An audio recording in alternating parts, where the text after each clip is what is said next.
Ladies and gentlemen, from time to time, radio programs of vastly individual and divergent types are presented to advertising agencies, sponsors, and the broadcasting networks, each of them striving to achieve a definite and conclusive effect. There is, for example, the Mystery Show.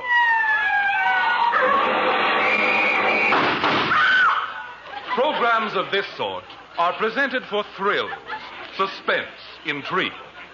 Then there's the Comedy Show. Hey, Louie, here's one that'll kill you. Why did the chicken cross the aisle? You give up? 'Cause it was a cross-aisle chicken. Programs of this sort are presented for laughs, for rib-tickling mirth, for genial good fellowship. The program you're about to hear, Father Knows Best, starring the eminent actor, Mr. Robert Young, is presented for the next 30 minutes.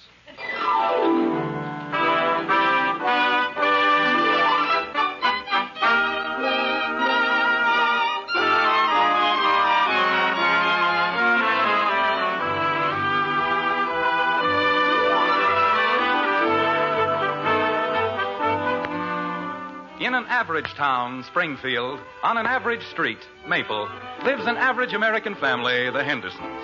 The husband, Jim, is very much in love with his wife, Margaret, and they're both quite fond of their 3 children, Betty, Bud, and Kathleen, which I should say is average way for parents to feel. On this particular morning, which is an average sort of day, the Hendersons are ready for an average sort of meal, breakfast. Well, they're supposed to be ready, but you know how it is. The average mother calls, Jim, your breakfast is on the table. and the average answer is, Mother, I can't find my skates. Kathleen, come in and start your breakfast. Oh, breakfast. Don't you understand, Mother? This is a crisis. How can I go to school without my skates? Eat your breakfast, dear, and we'll look for the skates later. Oh, but I have looked for them. I've looked just every place. They simply varnished. Vanished, Kathy. Did you look in the hall under the telephone table? Mother, that's practically the first place I looked. Well, how about the service port? They aren't there. They aren't anywhere. Oh, what am I going to do? You're going to eat your breakfast. I'll run out to the garage and see if you left them there. And don't use too much sugar on your cereal. Look way in the back, Mother, near the magazines. Oatmeal. It's all you ever get around here is oatmeal.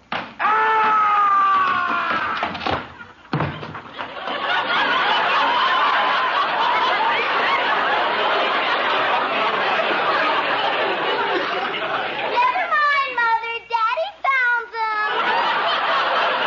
Who left those skates on the stairs? Good morning, Daddy dear. I want to speak to you, young lady. What about, Daddy? Skates. How many times have I asked you not to leave your skates on the stairs? Oh, is that where they were? Oh. Golly. I looked simply everywhere, and I couldn't find them. Good morning, dear. Did you have a nice... Jim! What did you do to your chin? I came down the stairs on it. Let me see. Oh, Jim, your poor chin. Isn't it wonderful, Mother? Daddy fell down the stairs and found my skates. I did not fall down the stairs. Please, Jim, hold still. How can I fix your I will chin? not have that child telling people I fell down the stairs. I tripped over her confounded skates. Is that the only place she can find to leave them? Well, she's very sorry, dear, aren't you, Kathy? Oh, sure. Daddy. Not now, Kathy. Have some coffee, Jim. It'll make you feel better. Other people have children and they have skates. But other people have discipline in their homes, old-fashioned discipline. The kind of discipline we had in my home when I was a boy. There was a place for everything and everything in its... Hey, Mom. I'm sorry, dear. We'll try to do better. What is it, Bud? I can't find my other shoe. Where'd you put it? Look under the dresser. Okay. Is that where you generally put his other shoe? Sometimes. How do you want your eggs this morning, dear? Daddy, I don't care. I was just wondering... Kathy, this is a maybe- very bad time to bother your father. We'd better let it go for a while.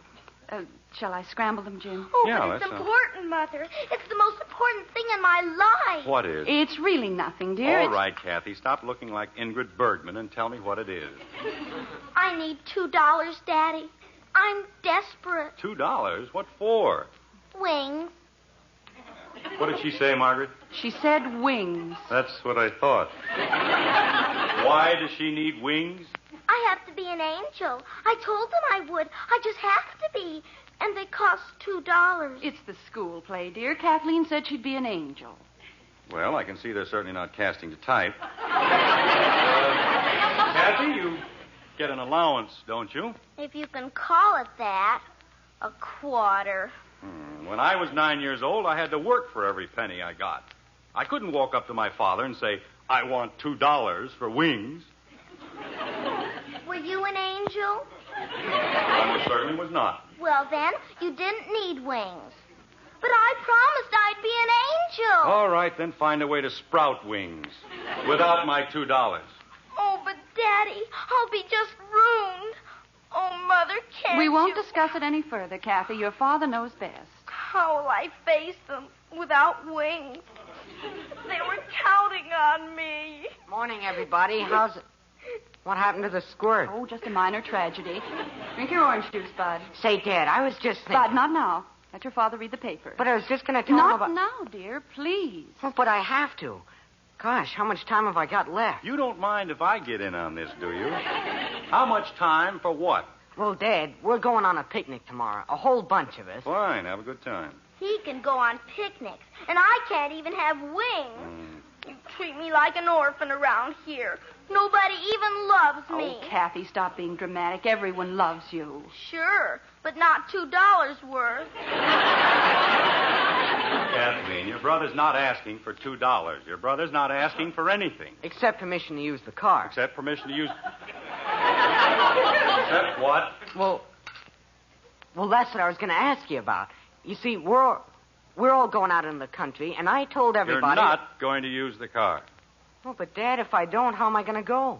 You have a bicycle, haven't you? When I was your age, I was traveling all over the state on my bicycle. With a girl? How can I take a girl on a bicycle? Jim, I just thought One moment, that... Margaret. James Henderson, Jr., you are 15 years of age, and young men 15 years of age do not go traipsing around the country with girls in my car. But everybody else does, Dad. I mean, they get to use their father's car. Joe Phillips uses his father's car, and he's 2 months younger than I am. I wouldn't care if he was 3 months younger and had wings. You may not have the car. Bud, you know your father doesn't approve of children driving automobiles. Children? If I want the car, I'm too young. If I want to go to the circus, I'm too old. I wish somebody around here would decide how old I am. We've decided you're too young. Now, that'll be all of that. I'll be an outcast. That's what I'll be. I'll be poisoned with every hunk of date bait in the school. Me and a bicycle. Bud, you'd better eat your eggs before they get ice cold. What a time to think about eggs. Dad, how would it be if No. But I was just going to... No. But you don't even know... No. Whatever it is, no. Oh, fine. The way I'm treated around here, you'd think I was an orphan. Copycat, I said it first. Quiet, Squirt. Kathy, leave your brother alone and finish your milk. But I did say it first, didn't I, Daddy? I said it first and Bud heard me, and he's an old copycat. I am not. I wasn't even listening to you. You were, too. You heard me say it, and then you said it, and you're an old copycat. I am not. You are so. I am not. You are so. Quiet, both of you, quiet. Oh, Margaret, why can't we ever have a peaceful breakfast in this house? I'm sorry. I don't Yeah. think it's asking an awful lot. When I was a boy, we had wonderful breakfasts, quiet breakfasts, peaceful breakfasts. We had respect for our elders. Sure, but you didn't have a kid sister like the brat. I'm not a brat. You're a brat if I ever saw one. I am not. You are so. I am not. You are so. Quiet! Good morning, Mother. Good morning, Father. What's the matter with her? Too late. I know. I was looking out the window at a bird. It was sitting on an egg.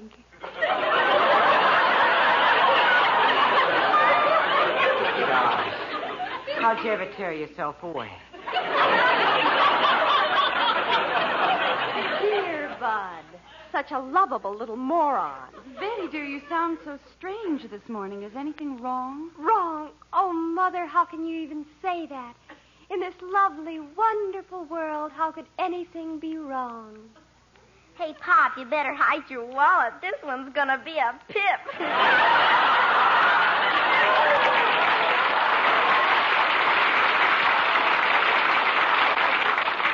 Father, if you don't do something about Betty, that if you child... don't mind, I believe I can manage my family without your assistance. Kathy, Yes, Daddy. as your father, I'm quite capable of handling my own financial affairs. It may be a strain, but I can manage. Yes, Daddy. And I would prefer that even in moments of stress, you refrain from addressing me as Hey Pop. Okay, Daddy. Finally, I believe I am as well qualified as you to recognize the devious routes employed by your sister in leading up to the announcement that she needs a new dress. That's telling her, Pop. What? I mean, Daddy. You're all very amusing, but I don't need a new dress. Dear, are you sure you feel all right? I feel fine.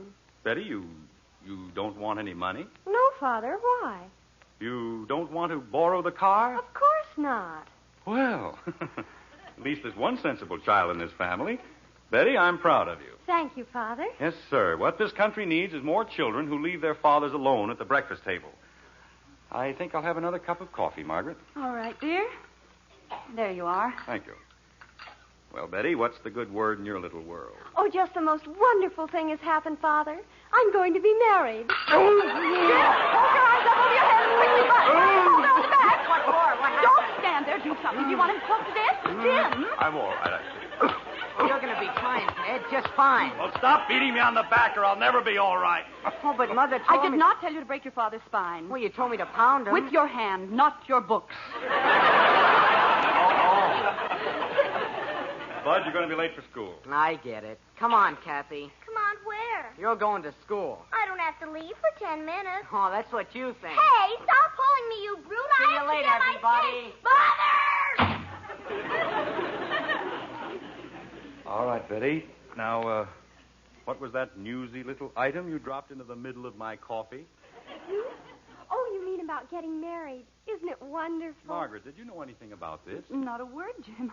I still don't. Betty, you're joking, aren't you? Joking?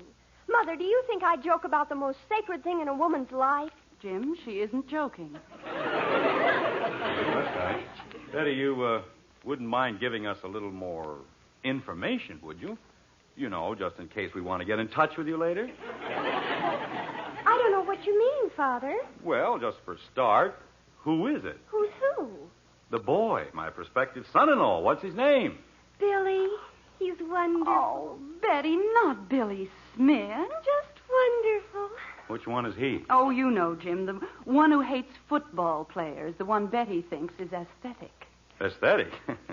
The one I think it is, that's a new way of spelling anemic. Billy's delicate.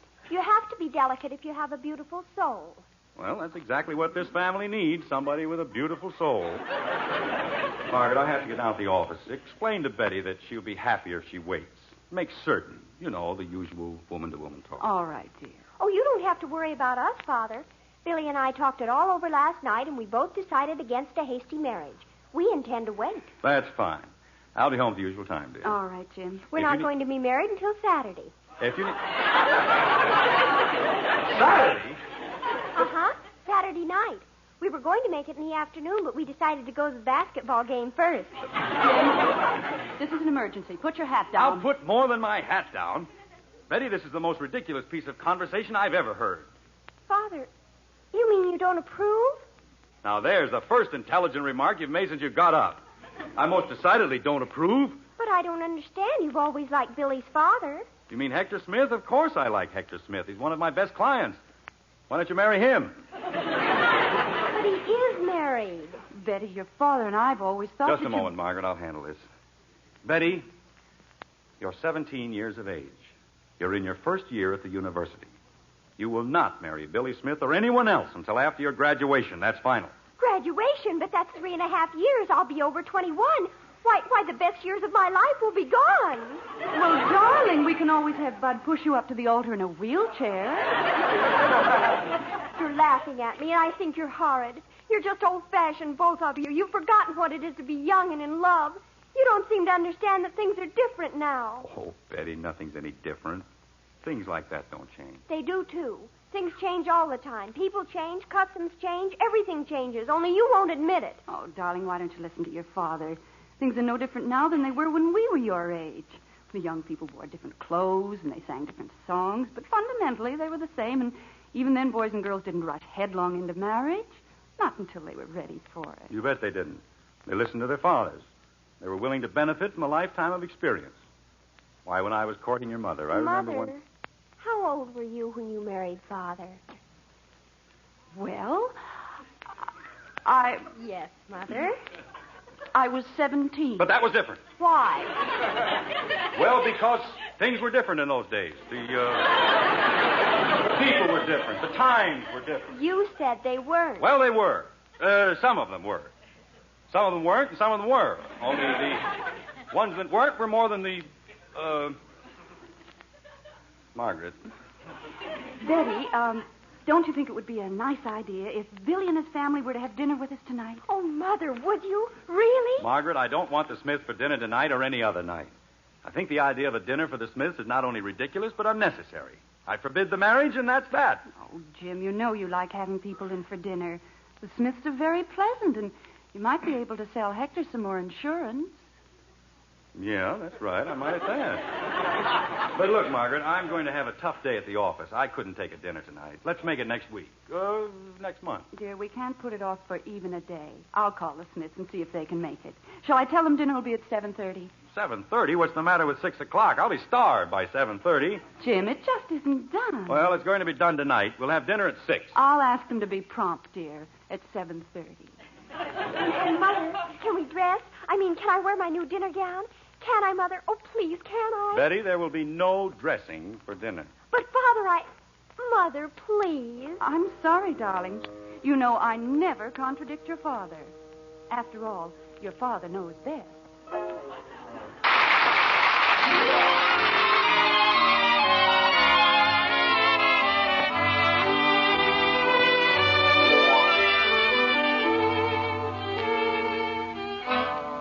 It's been a long day for the Hendersons.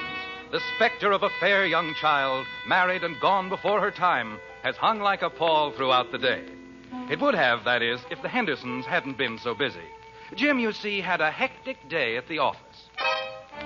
6? Why, you robber. How about the 2 strokes in back of that tree? And don't tell me those snakes followed you over from the last hole.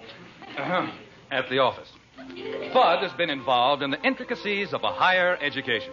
But, Margie, it's healthful riding on a bicycle. What? Look at all the fresh air you'll get and the beautiful muscles. We could even... Margie? Hello, Margie? Hello? Kathy has been involved in serious plans for the future. What do you mean they don't take girls in the Foreign Legion? I'll bet they do, especially without wings. You just wait, you'll see. Margaret? Well, Margaret has been very busy cooking an extra special dinner for the Smiths. And if there's one thing Margaret can do, it's cook. Yes, sir, Margaret, if there's one thing you can do, it's cook. That's what I always say. You see? Now we can proceed. Proceed. Thank you, Hector. Would you care for another piece of pie? Oh, Margaret, please, I've already had 2 helpings. You have 3. Kathy. How about another cup of coffee, Heck? Nothing like a cup of Margaret's piping hot coffee. Well, if you insist... Hector? I guess I'd better not, Jim. You know how it is. Doctor's orders. Oh, sure. Well, how about you, Doctor? Thank you, no. 1 cup of coffee is quite sufficient. Well, I'm a 2-cup man myself.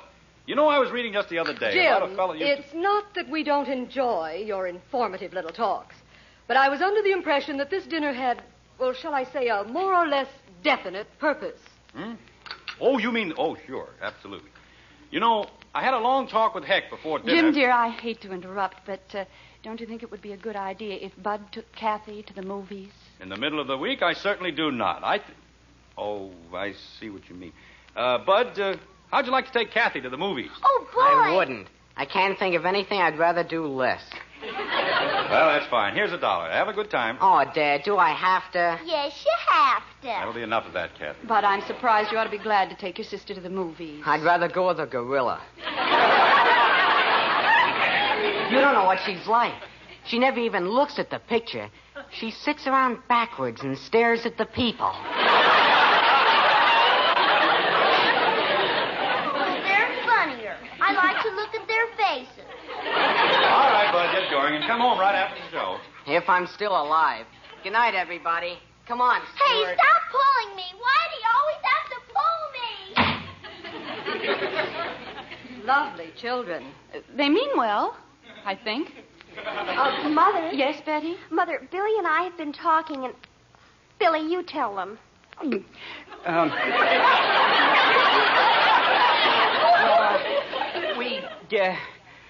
Would it be all right if we went to the movies? Oh, no. Oh, I should say not. We're here for a purpose, a very definite purpose. Yes, sir. We have a problem to discuss, and we're going to do it right now. Frankly, I think the whole thing is idiotic. Imagine discussing a ridiculous subject like marriage with these children. We're not children, Mother. We're quite adult. We have adult minds, adult bodies, adult passions. William!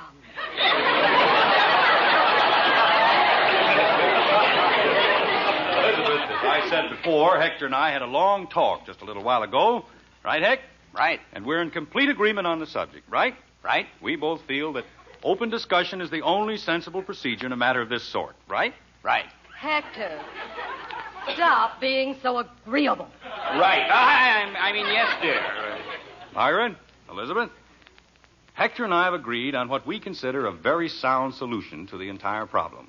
We have decided to permit Betty and Bill to be married immediately. Jimmy! Holy cow. I've never heard anything so outrageous in my entire life. Hector, get your hat. William, we're leaving this instant. I'm not going, Mother. As soon as William! I'm 18, Mother. I've got a mind of my own. I love Betty, and we're going to be married. Well, I never... All right, now that's settled. You're going to be married. Oh, Mother, isn't it wonderful? I don't know. Yes, sir. Nothing like marriage and responsibility to set a man straight. Where do you kids figure on living? After you're married, I mean. Oh. Well, we sort of figured we'd move Mother, in. couldn't Kathy move in with Bud? Then Billy and I That's could have ridiculous, her... Betty. You've got to have a home of your own, a place for your roots to take hold and grow. Right, Heck? Right.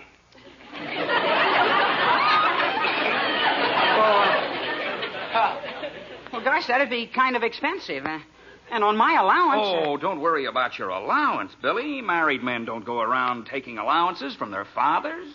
They don't. Of course not. They're too proud to be supported by their fathers. I'm not.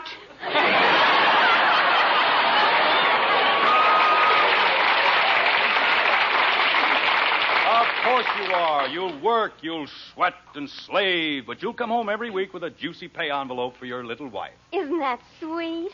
But I don't know how to do anything. That's not so. Poets make a living, and Mother, he writes the most beautiful poetry. I'm sure he does, dear.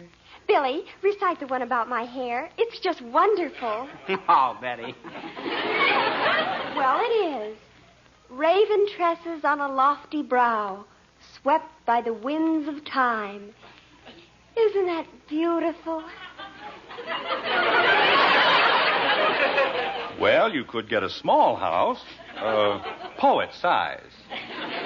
Say, Jim, I saw an apartment advertised the other day. Be just right for the kids. $125 a month, furnished. Of course, that's without utilities. You know, gas, electricity, telephone. And food. Don't forget food. That's right. And laundry and cleaning. Oh, they won't have to worry about that, Jim. Don't you remember when we were first married, I did all our laundry and cleaning and cooking. I'm sure Betty will want to do at least that for Billy. Won't you, dear? I guess so. Betty, Yes, Billy. could I talk to you for a minute? Privately? Of course. Will you excuse us, please? We'll be right back. It's all right, kids. Take all the time you need. We're in no hurry. Are they gone? I think so. Jim, we did it. Yes, sir. By golly, we did it. Oh, it was nothing, really. Jim, stop looking so smug. What was nothing? The psychological attack I planned for tonight. You see, I felt our wisest possible course, from a tactical standpoint, lay in a feint to their left flank and a drive through the middle. Do you follow me? Yes, dear. Right up to the part where you started to talk. Margaret, the whole thing is elemental. Yes, and very clever. We pretend to give our consent. That's the feint. Believe me, I almost did. Then we hit them with both barrels. The cost of living, the struggle for existence. They retire in disorder. Their armored units are smashed. Their rear guard is demolished. What a fight. Dear, the enemy is back. Oh, come on in, kids. Everything all settled? I think so, Father. Pretty much settled, sort of. That's fine. Now, what did you finally decide? You know very well what we were forced to decide. We have to wait. Why, Betty, I thought that you and Billy... Mr. Smith, you don't have to continue the ridiculous performance you and my father were putting on. Betty. Oh, Father, you can be so juvenile at times, really. Apart, it's $125 a month. We know some kids have one for 45. You older people ought to get straightened out on the simple facts of life before you start fooling around with psychology. Jim, your mouth is open. Now, see here, both of you kids. Just a moment, Jim. Betty, exactly what do you and Billy intend to do? Well, as long as our families are determined to exercise parental prerogatives, we'll just have to wait until we're financially self-sufficient. Right, Billy? Right. Well, I never. Well, Betty, how long do you figure it's going to take you and Billy to become financially independent? A few years. Well, that gives us a little time to look around for a wedding present, eh, Hank? Yeah. That's right, Jim. A couple of years, it's a long time. A lot of things can happen. Mm-hmm. Hector, how about another cup of coffee? Oh, thank you, Margaret. I think I can use one. You know, Margaret, I'm very relieved. I'm so afraid of hasty marriages. Don't mind us, Mother. Just go on talking as if we weren't here. Oh, I'm sorry, dear. It's just that I was so afraid you were going to make the same mistake I did. Oh, I wouldn't exactly say you made a mistake, Elizabeth. Heck's a pretty nice guy. Yeah, well, thanks, Jim. You can send me a check in the morning. I suppose I have been fairly fortunate. But, of course, people aren't always that lucky when they marry beneath them. I suppose not, but when they what?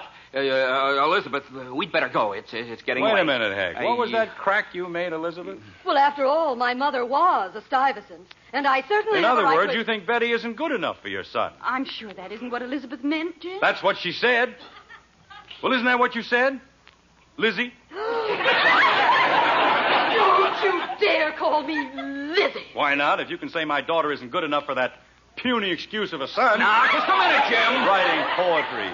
What makes you think he's such a bargain? My boy has a fine head on his shoulders. What shoulders? I've seen better heads on a small beer. That's so. Yes, that's so. This is what comes from slumming. Slumming? Now, you listen to me, Elizabeth Smith. Your mother may have been a Stuyvesant, but my father spent half his life picking your father out of the gutter. And he wasn't lying down just because he was tired. I think I'm going to faint. Hector, I'm going to faint. Go ahead, dear. I'll catch you. You ought to be ashamed, upsetting my mother with your vulgar insinuations. Vulgar? Why, you little pipsqueak. If you were my son, I'd vulgar you so hard you wouldn't sit down for a week. Fortunately, I am not your son. Peasant. Peasant? Don't you dare call my father a peasant, Billy Smith. Don't you dare. Well, that's what he is. He is not. He certainly is. Well, I'd rather be a peasant than a pipsqueak. Don't you call me a pipsqueak. I will if I want to. Pipsqueak. Peasant. I never want to see you again as long as I live. Well, you won't if I can help You're it. just an Hector. Just a minute, dear. Say, Jim. Sorry I lost my temper, Heck. Oh, that's all right. Say, Jim, that thing about...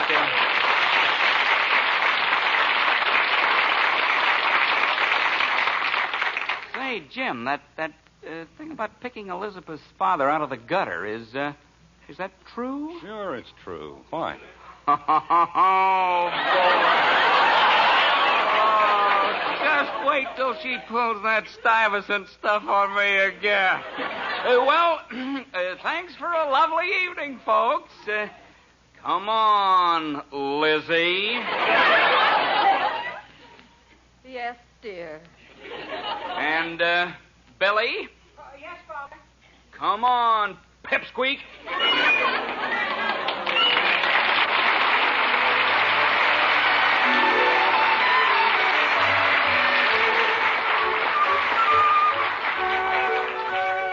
Well, we started with breakfast, and we might as well finish the same way. Let's drop in at the Hendersons at breakfast time the very next morning. The average children are still getting dressed. The average mother is racing around the kitchen. And the average father... Jim, where are you going? I got to rush, dear. Can't stop for breakfast. Just time to catch the bus. The bus? But I thought you Never said... mind what I said. Just tell Bud if he gets one scratch on that car, I'll brain him. All right, dear. I'll be home at the usual time. Be a good girl. I'll try, dear. Oh, Jim. Yes? Where did you leave the car keys? The keys? Oh, they're on the dresser. On top of Kathy's $2. Jim. Now what's the matter? Remind me to tell you, you're an angel. I'm a dope. You are not. I've got witnesses. Oh, well, why should I argue? After all, Father knows best.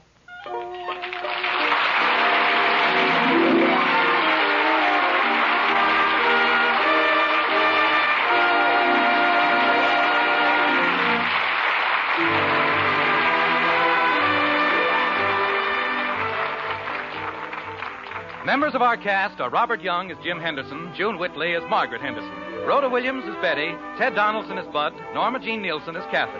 Robert Young will soon be seen in RKO's Baltimore Escapade. Ted Donaldson may be seen in Warner Brothers' Decision of Christopher Blake. Others in tonight's cast were Virginia Gordon, Herb Vigran, and Sam Edwards. Music was written and conducted by Roy Bargay. Father Knows Best was conceived and written by Ed James. Entire production under the direction of Herb Sanford. Bill Foreman speaking.